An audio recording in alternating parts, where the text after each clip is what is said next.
पण सिरियल जे करतात तिथे पैसा आणि प्रसिद्धी जास्त आहे ना नाटकापेक्षा, म्हणून मग तिथे जातात का कलाकार?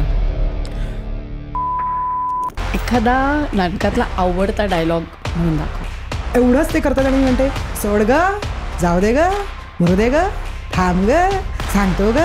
अरे मराठीतली सगळी क्रियापदं संपतात पण जोशी जागचे हलत नाहीत. अशी एखादी गोष्ट जी तू गुपचूप करतेस. पहिलं नाटक कुठलं होतं तेव्हा? हिंदू मुसलमान दंगलीमध्ये मरते ती इन्सानियत, माणूस नाही मरत, माणूस की मरते, अशी वन लाईन असलेली ती एकांकिका होती आणि त्यातली जी इन्सानियत होती मेन रोल तो मी केला. 2014 पासून रेग्युलर व्यावसायिक करायला लागले. त्याच्या आधी मी व्यावसायिक नाटकं केली पण ती थोडी गॅपने केली. म्हणजे कारणं वेगळी होती त्याची. काही काय होती कारणं?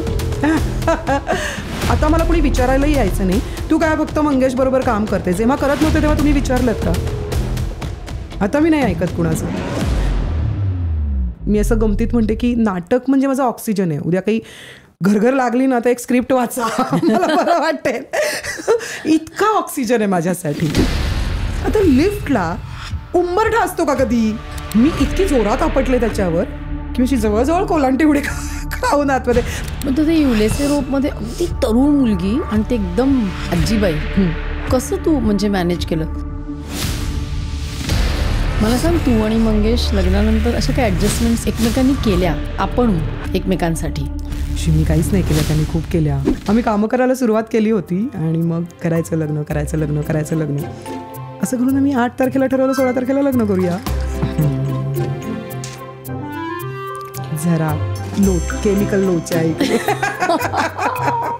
पण ते ॲडजस्ट करतात. की एखादी व्यक्ती आहे तिला सॉरी म्हणायचं राहून गेलं तर तू तिला फोन करून काय सांगशील? मी आईला सॉरी म्हणेन ऑफकोर्स. जेव्हा तिला खूप बरं नव्हतं तेव्हा मी दौऱ्यावर होते नाटकाच्या. प्रयोगाच्या आधी मला कळलं की आई गेली.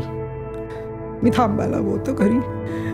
हॅलो आई, नाटक खूप छान चाललंय आणि हाऊसफुलचे बोर्ड लागत आहेत.